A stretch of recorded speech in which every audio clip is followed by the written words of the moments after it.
Magandang araw po. Kayo po ay nanonood o nakikinig sa programang Opinyon dito sa Danilo Dizon TV. Palakpakan.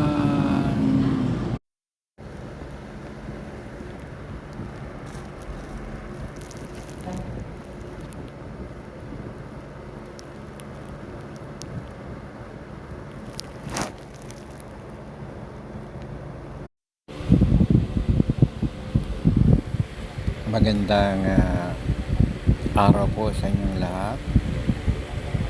Ito po si Danilo Dizon ng programang Opinyon sa Danilo Dizon TV. Palakpakan. Ang ngayong araw po ay November 1. Kwento-kwento muna po tayo habang nasa bahay. Kahapon nasa Marikina Memorial Park kami. So kaya hindi na kami nagbalik doon ngayon ng araw nito.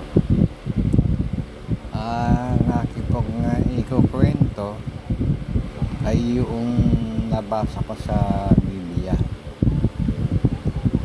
Sometime 10 years ago, hindi ko na nabalikan, pero marami pa naman ako natatandaan. Ito po ay may kinalaman sa lahi ni Abraham. Si Abraham po ay nagkaanak ng isa. Yun nga si Isaac, no? Napangasawa si Rebecca. Isa lang anak ni Abraham, si Isaac. Isa. Parang hindi dalawa, isa. Kaya siguro ang pangalan niya Isaac. Joke lang po yan. Tapos ito naman si Isaac, napangasawa niya si Rebecca. Nagkaanak sila ng kambal. Sila ay si Jacob at si Esau. Yan po yung aking pagkakatanda. Tapos po nagkaroon ng konting agawan sa mana. Yung mana po noon ay yung pagpapato ng kamay. Kung sino mapatungan ng kamay ng tatay, siya yung parang tagapagmana ng lahat, no? Lupa at saka mga hayop, gano'n. Ngayon nagkaroon po ng dyan tawag dito yung agawan. Nagkaroon ng dayaan. So shortcut po natin, ang dapat mapatungan dyan si Esau. Si Jacob po ang napatungan ng kamay dahil nagpanggap na siya ay si Esau. So magkambal po yan, di siya mabalahibo si Esau. Dahil sa pangyayari nyon, kasi po si paborito niya si Esau, yun namang nanay si Rebecca, ang paborito niya si Jacob. So nalin lang po nila si Isaac, tatay nila, ang napatungan niya ng kamay si Jacob. So pag nalaman nyo ng kapatid niya si Esau, wala bang patayan niya. So ang ginawa nung nanay ni Jacob, sabi, anak, umalis ka na, kasi pag nalaman ng kapatid mo yan, delikado na. So sabi niya, pumunta ka muna doon sa amahin mo. Yung pong amahin niya ay yung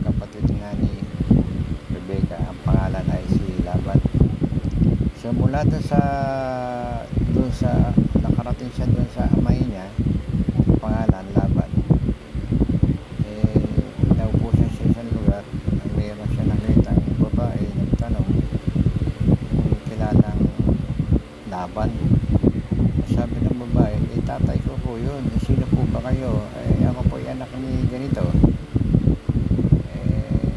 Napunta po ako rito, ganyan. Yung pala kausap niya, pinsan niya na yun. Wala pa ko si Raquel o si Lea. Kalimutan ko na kung sino yung nakausap niya. Pero pinsan niya yun, anak ni Laban na nanti niya. So anong nangyari, nakilala ng babae si Jacob sa tatay niya, si Laban. So sinabi ni Jacob na anak siya ni Rebecca na kapatid ni Laban, malito niya. So anong nangyari, tumira na si Jacob doon na siya pinatuloy hanggang sa nakasunanda niya si Raquel. Ganda siguro si Raquel. So nagtapat siya, siyempre hindi naman kagad yung araw nagtapat siya, bumilang pa ng ilang taon siguro. Sabi siguro nagtapat siya na kusananta niya yung Raquel, pisa niya. Sabi ng Laban, pwede mo naman mapangasawa, sabi niya. Kaya lang magnikot ka sa akin ng 7 taon muna. 7 taon. Tapos, pag naka-7 taon ka na, di pwede na kayo magsama. Pagkatapos doon, naka-7 taon na, no? Naglingkod siya, alaga ng mga hayop, papakain, ganun. Kung ano pa mga pinagawa siguro sa kanya, naglingkod eh. Hanggang sa nabuo niya na yung 7 years. Pinaalala niya yung kanyang tiyo, sabi niya, 7 taon na po ako naglilingkod sa inyo, baka pwede ko na makasama yung anak niyo. Sabi ng tatay, naku ka, sabi niya gano'n, meron kasing custom dito o practice na dapat ang unang mapapangasawa, ang mag-aasawa ay yung panganay. Nalog ko na, sabi ni Jacob. Paano po yun? Sabi ko,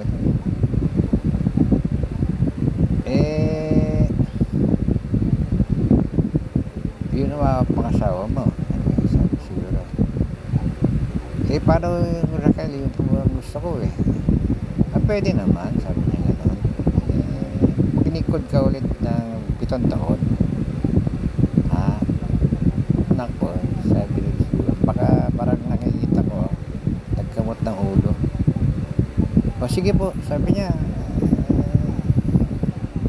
kasi mahal ko yung anak niya, sige, handa po akong maglingkod ulit ng another 7 years.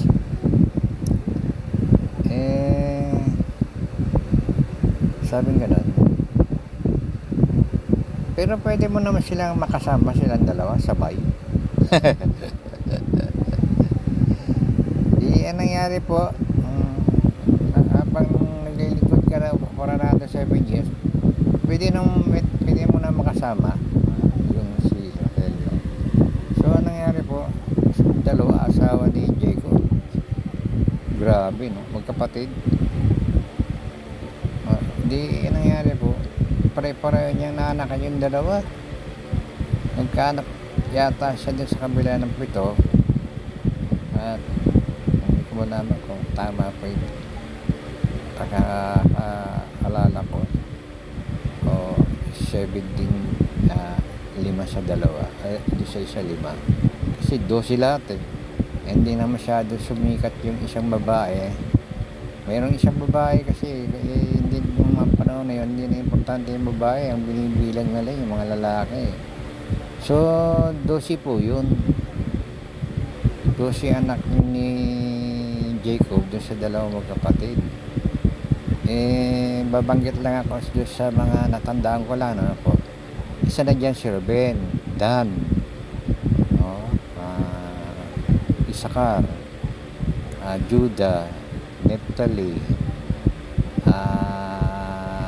nako, yung iba hindi ko na matanda, no? Pero pinakabunso dyan si Benjamin, at bago si bunso si Joseph muna, si Jose, at yung iba ay hindi ko na masyadong matandaan. Pero meron dyan Judah, Isakar, Nephtali, gano'n, Ruben, Dan, mga siguro mga tumubos na ako ng mga 4 o 5 na hindi ko mabanggit sa ngayon. Kasi biglaan po ito yung pagkikwento ko, hindi ako nagbubukas ng video na yan. Ay matagal na pala, matagal ako din nagbukas, almost 7 years for that. Ngayon po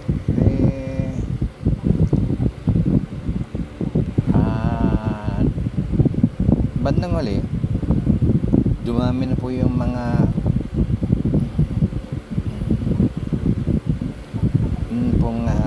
nagalaga po kasi si Jacob ng mga animal, ng mga hayop. Ngayon yung nilalagaan niya, yung po ang hayop nung biyena niya, nilalagaan niya yun.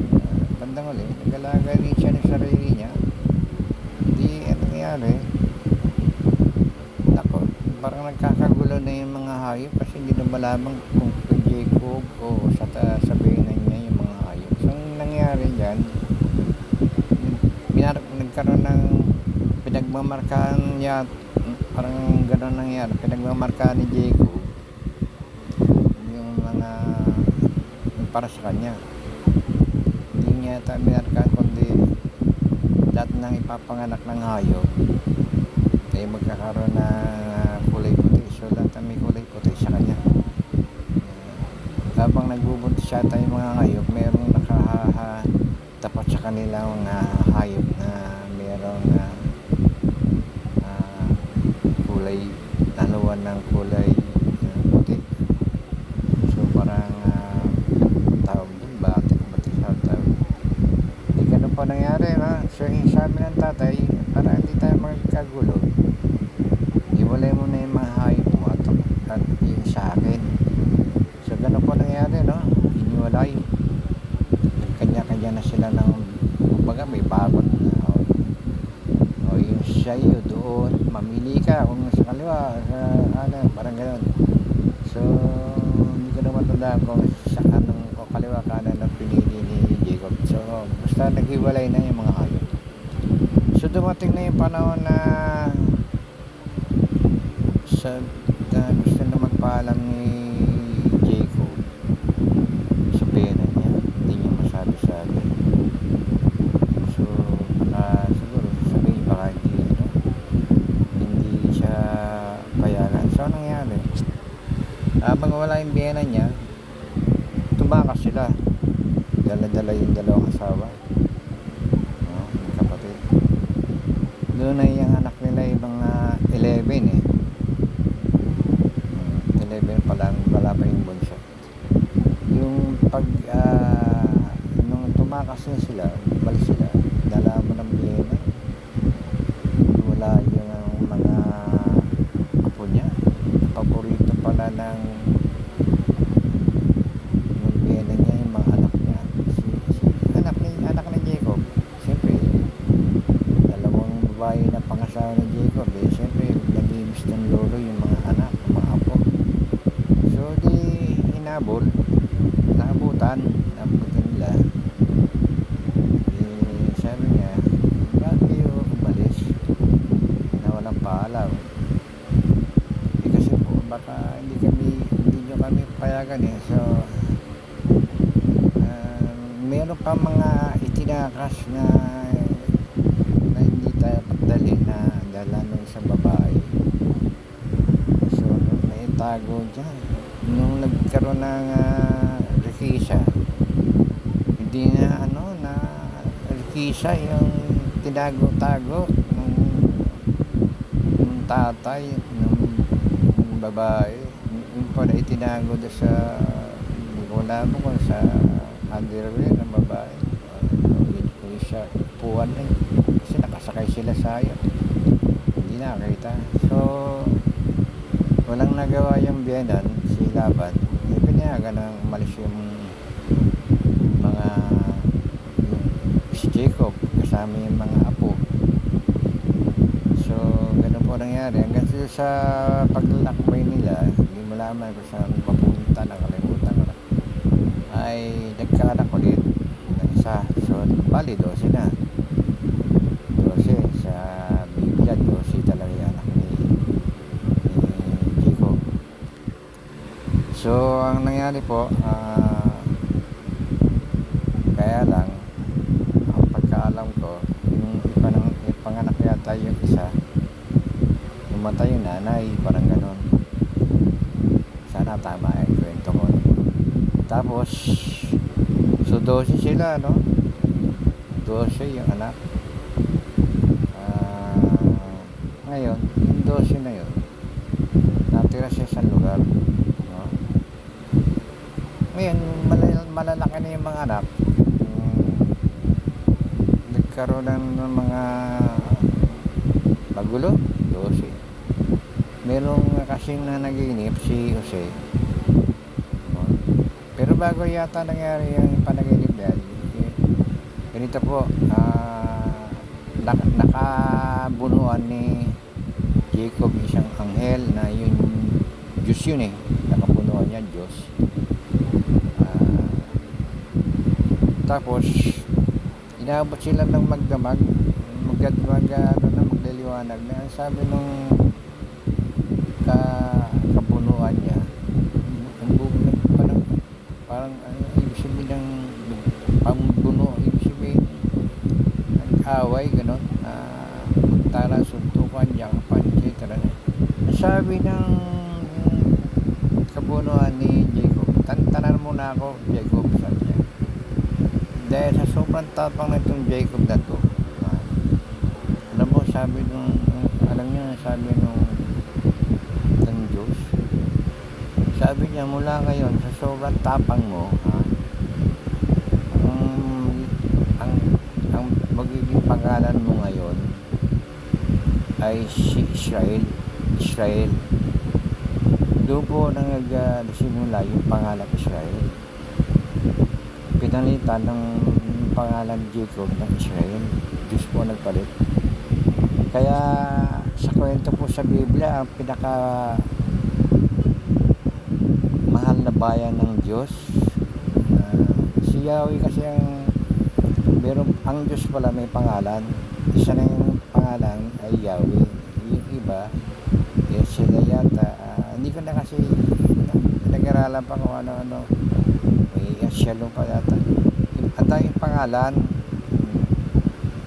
ang natandaan ko lang sa nabasa ng Biblia, si Yahweh ang Diyos, ang pangalan ng Diyos ay Yahweh. Kaya ganun pala, pag tinanong ka, ikaw ba'y naniniwala sa Diyos? Opo. Ano pangalan ng Diyos mo? Kailangan po may sagot niyo yun kasi may pangalan pala ang Diyos.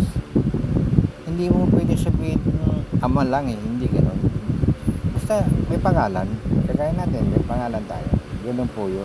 Madagal ko rin nalaman yan na kahit nagbasa ko ng Biblia, Yahweh ang tawag sa kanya doon.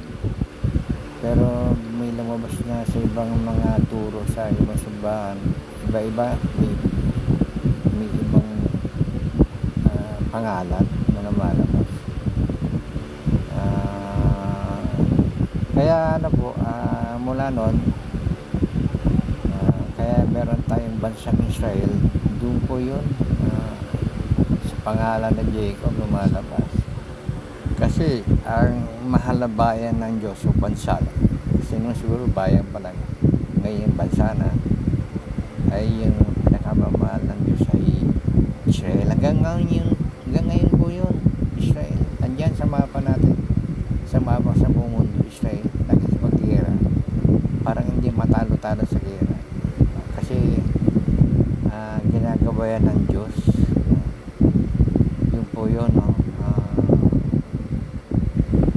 Para sa akin yun, no? Ginagawa yan kasi nga yun ang bayan ng Diyos, yun ang mahal niya na bayan sa buong mundo. Ngayon po, tuloy ko, mahaba kasi ito, part 1 lang muna ito, sangar siguro yung part 2. Di nga nangyari po, naginip si Jose. Yun po yung panglabing-dalawa, yung bunso si Benjamin. Kung natandaan niyo, meron din nagkaroon ng pelikula ng Benjamin, pero walang kinalaman sa video yun. Para matandaan nyo lang na ang bunso sa 12 ay Benjamin, at bago si Benjamin, si Jose. Kaya importante po dito sa kwento na to si Jose at saka yung Benjamin.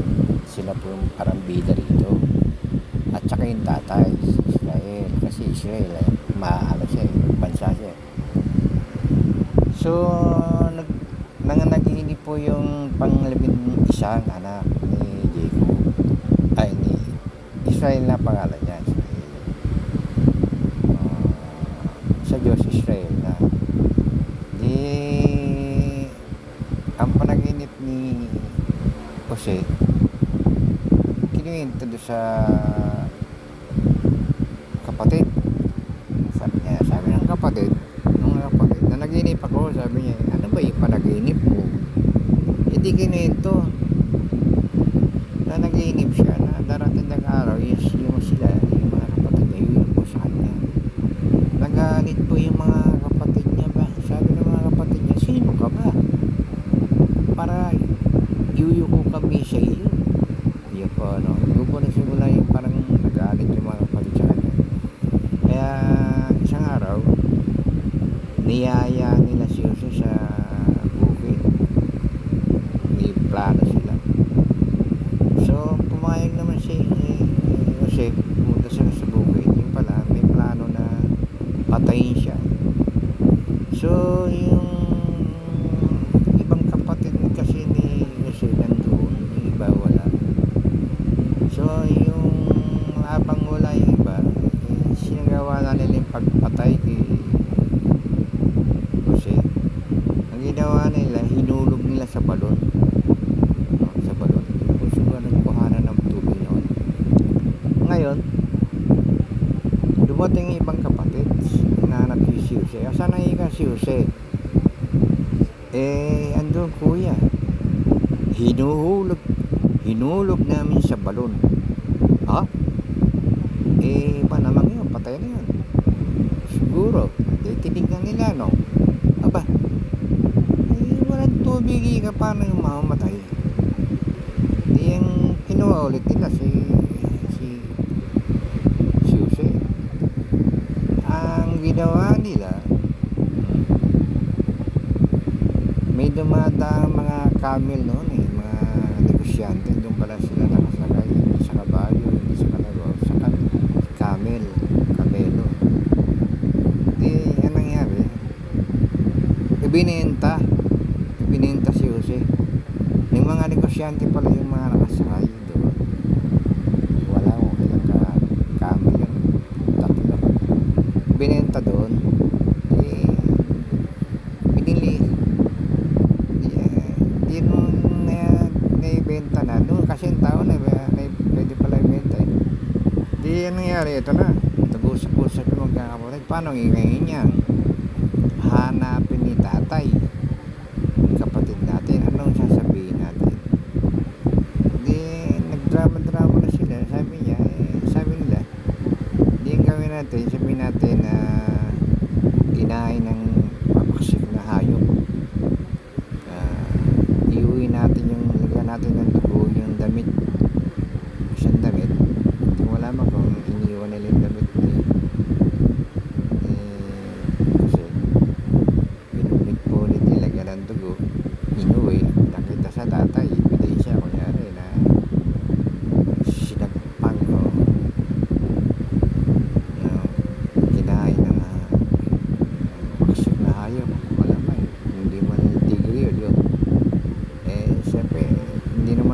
imbestiga yung tatay, bakit may naiuwi pa yung damit, di pa nalunok. Di akin lang po yun, no? So anong nangyari, hindi napaniwala yung tatay nila na yung anak niya isa ay napatay ng isang mabaksik na hayop. So ang natirang anak ni paano ito, isa ay labing na lang yung nakikita niya. Ito naman si Jose nakarating ng Ehipto, no? Sa Ehipto ibinenta naman ng mga negosyante si Jose dun sa pinaka-heavy ng bilangguan ng parang municipal jail o basta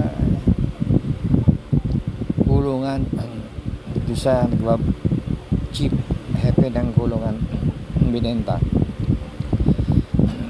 Hindi ko alam kung magkano. Ngayon ang ginawa naman ng chief na bilangguan excuse me po, ay ginawang assistant ng chief ng bilangguan si Jose. Siguro isipin na lang natin kung si binenta ng mga edad na yung mga palagay natin 15 years old na siya o 16, palagay lang natin,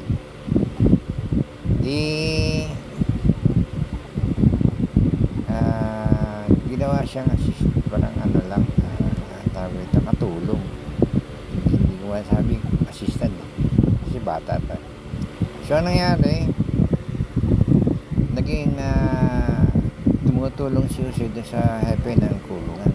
Siguro binabantayan niya mga nakabilanggo doon o pinapakain din o ano. Tapos magandang lalaki si Jose. Yung pinatira ng hepe doon sa tinitirhan nila, nagustuhan yung asawa ng hepe, babae, nagustuhan itong si Jose, guwapo siguro. Gusto yata makipag-sex. Umiiwas si Jose, ayaw niya. Hanggang sa gumawa ng paraan yung asawa ng hepe. Gusto niya talagang, type niya talaga si Jose. Nung umayaw si Jose, yung ginawa niya, pinulit-paulit niya yung damit niya at saka nagsisigaw. Naku po, patay. Dumating yung asawa. Ano nangyari? Ito, balak akong balak akong i-rape ganon. So nangyari, naiwala naman yung asawa, ikinulong si Jose.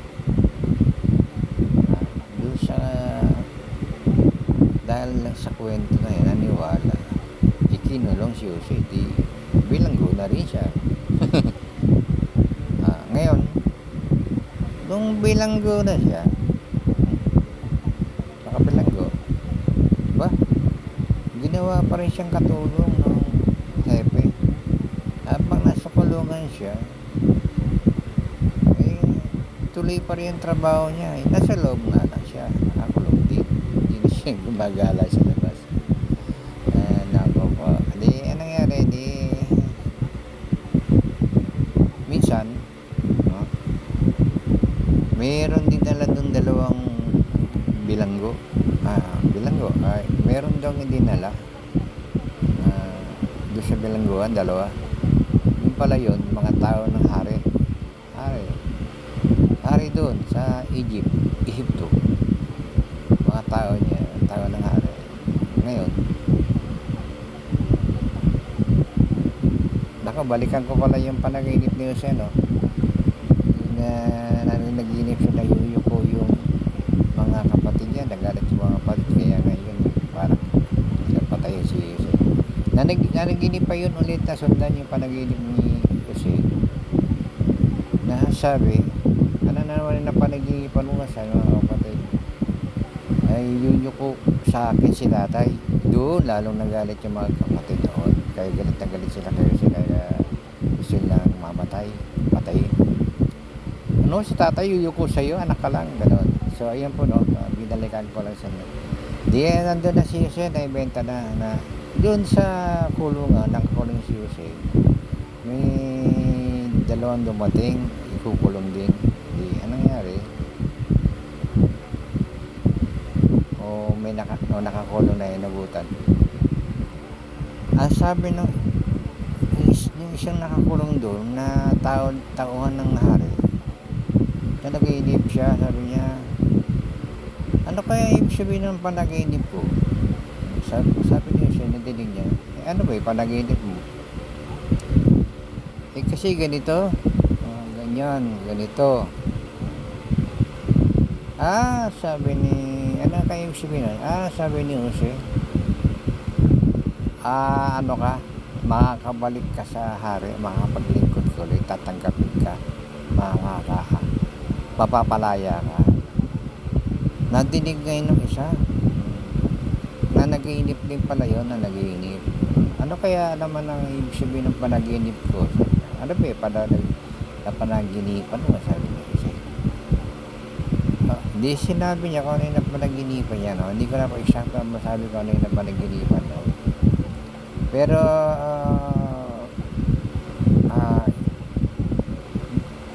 binigyan ng kasagutan niyo sa yung panaginip.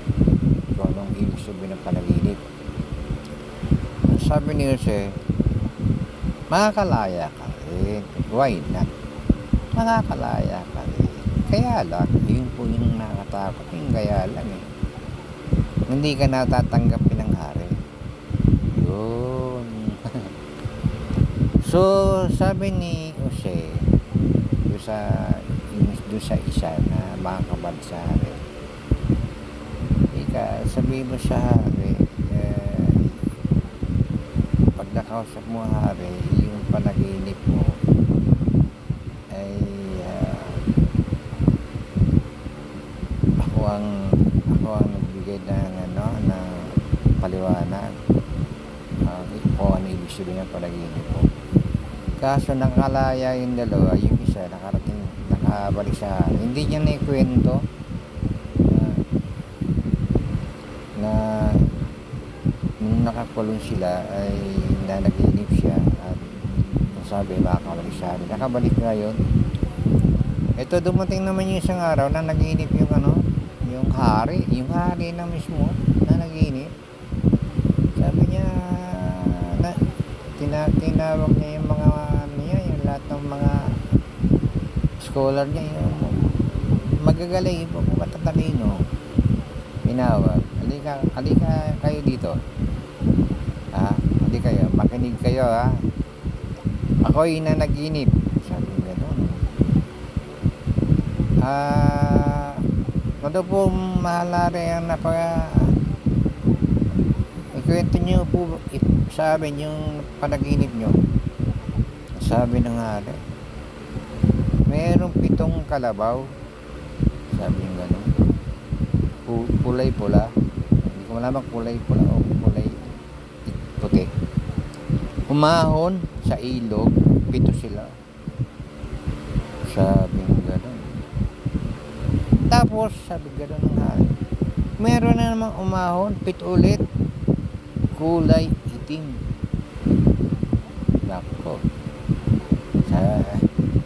sabi ng hari sa mga scholar niya, ano ibig sabihin ng panaginip niyan? Naku po, parang nakikita mo, nagkamot ng ulo yung mga scholar niya, yung matatalino. Hindi nila nabigyan ng tawag dito, paliwanag, explanation, kung anong ibig sabihin. Hindi nila mahulaan kung anong ibig sabihin. Nakikinig yung galing ng bilangguan na yung nanaginip nung si Jose nga nagbigay ng paliwanag na makakabalik. nagsalita na malari na sabi niya, meron nga palang pangyayari doon sa kulungan na naginip ako at binigyan ng kahulugan ng aking panaginip. Nagkatutubo, nakabalik po ako sa inyo. Sino ba yun, Ika? Ipatawag niyo rito. Di pinatawag, no? Susibuting. Magandang araw po, mahal na hari. Balita ko po, pinahanap niyo ako kasi, sabi niya gano'n. Ikaw pala yung sabi mo makakabalik tong tao ko, nakabalik nga, nahulaan mo yung panaginip niya. Ano po yun? Ibig sabihin, yung na naginip din ako. Ganun po ang mahal na rin na naginip kayo. Ano po ba yun panaginip nyo? Ito ba yun o marite? Basta naginip ako, ang sige po, ikuwento nyo, ano po ba yung panaginip nyo? Sabi nga na.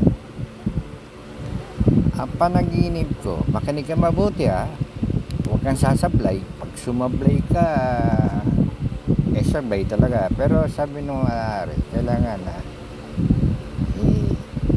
paliwanag mo sa akin kung ano ibig sabihin ng panaginip, yung panaginipan ko.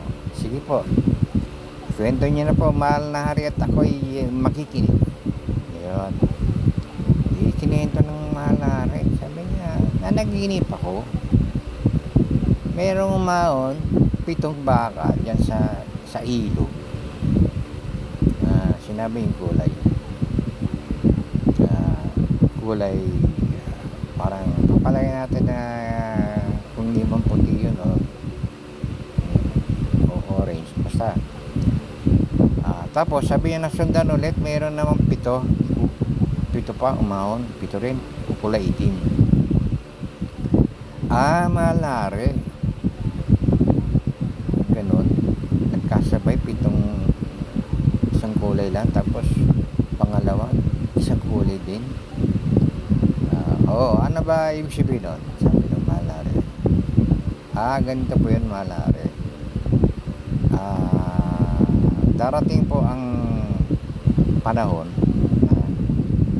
siguro ngayon na magsimula tayo ngayon, 7 taon po tayo na masagana ang harvest. Ibig sabihin masagana ang harvest kasi sa Ilocos harvest apit sa English harvest, sa Tagalog ano ba yung sa Tagalog harvest? Yung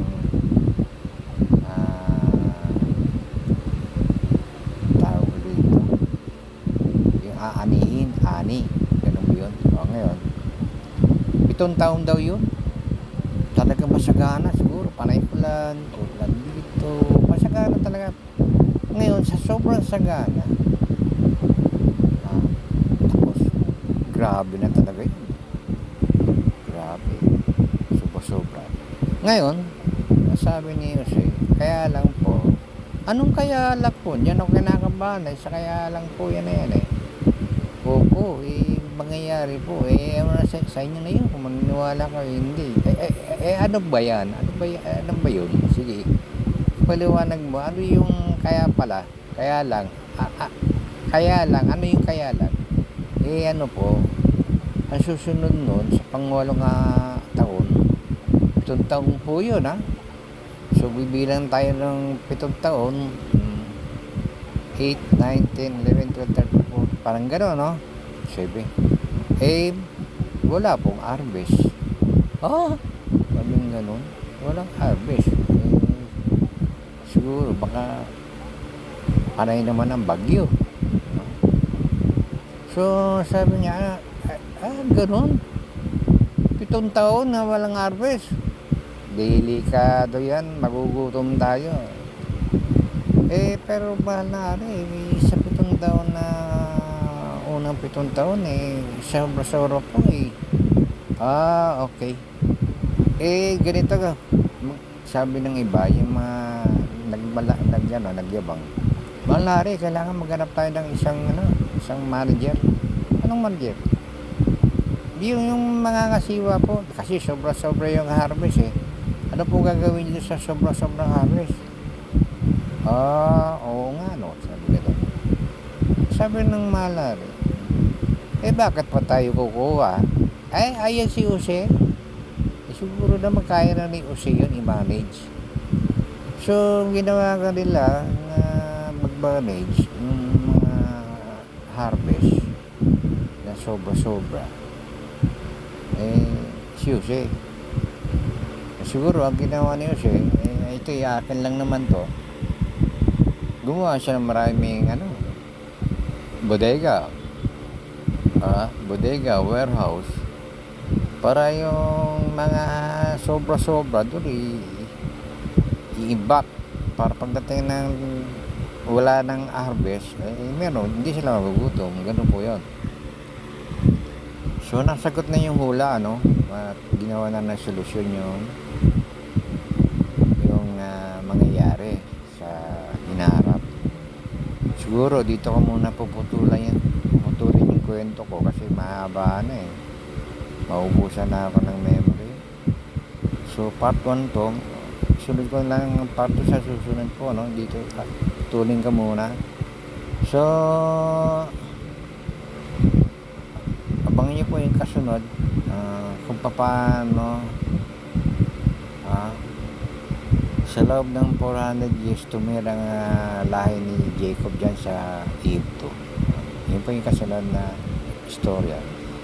So hanggang dito muna. Ito si Danilo Dizon ng programang Opinion dito sa Danilo Dizon TV. Maraming salamat po sa inyong pakikinig at God bless. Habulin ko. Pakiclick lang po yung like at saka yung picture ko yung sa baba, yung blog. Lalabas po yung subscribe. Pakipindot na rin yung subscribe para tulong nyo na lang sa akin kasi baguhan akong vlogger. Sana para dumami kasi requirement na marami akong subscriber para makapag-live ako. Sa ngayon kasi hindi ako makapag-live.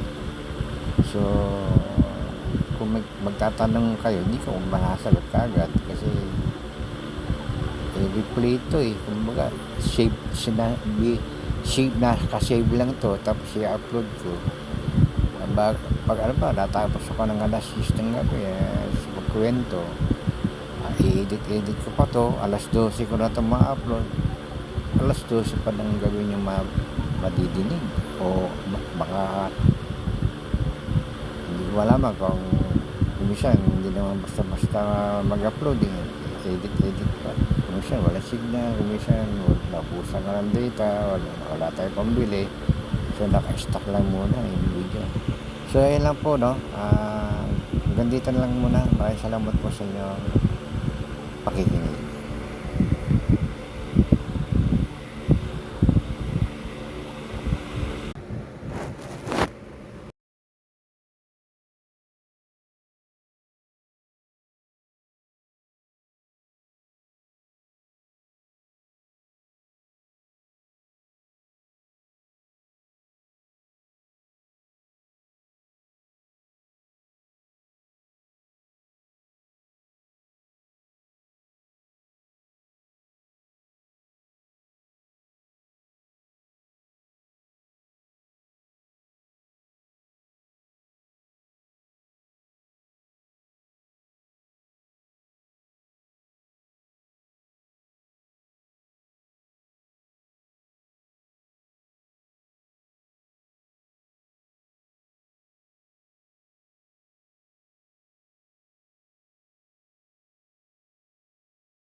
need to take a closer look into this and verify whether or not covert and illegal operations are being undertaken here as part of a foreign country's global influence operation.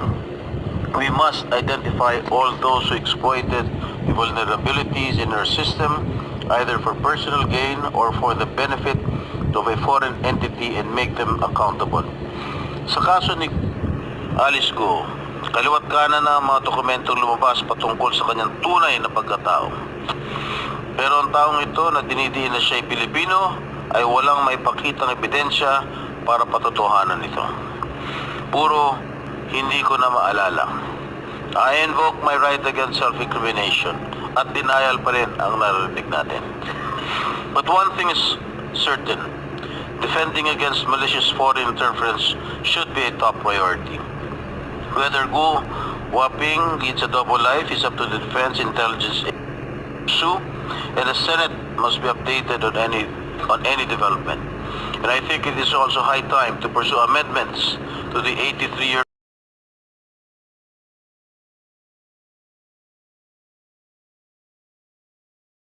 filed.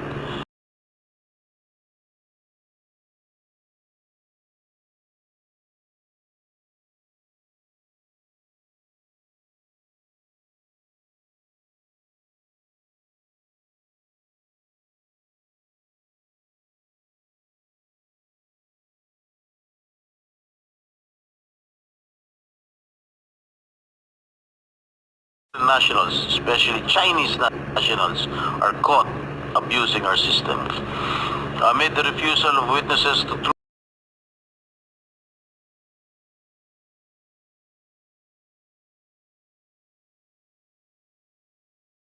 activities involving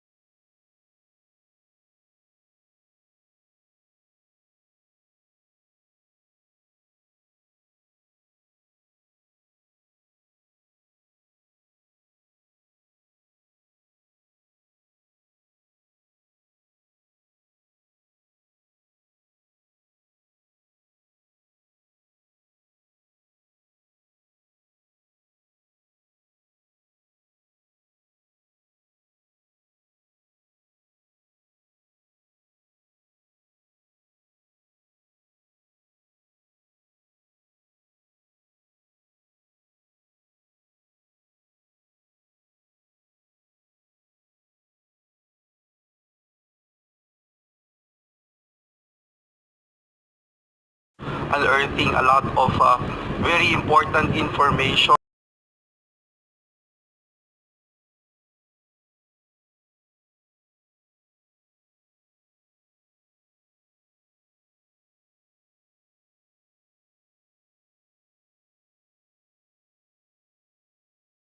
Better laws, more effective laws that will govern our beloved country. Madam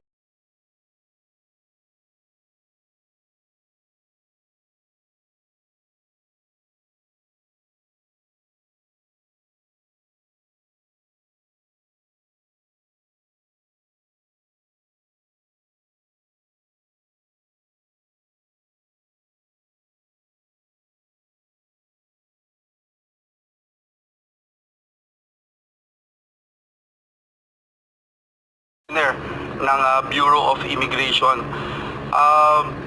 Marami na hoong nalantad dito sa committee na ito, dito sa Senado. Masasabi, Madam Chair, na nalantad yung pong pambabalahura ng mga kriminal sa ating mga batas at maging sa ating bayan. Sunod-sunod na po yung mga kaso ng human trafficking, even killings, prostitution.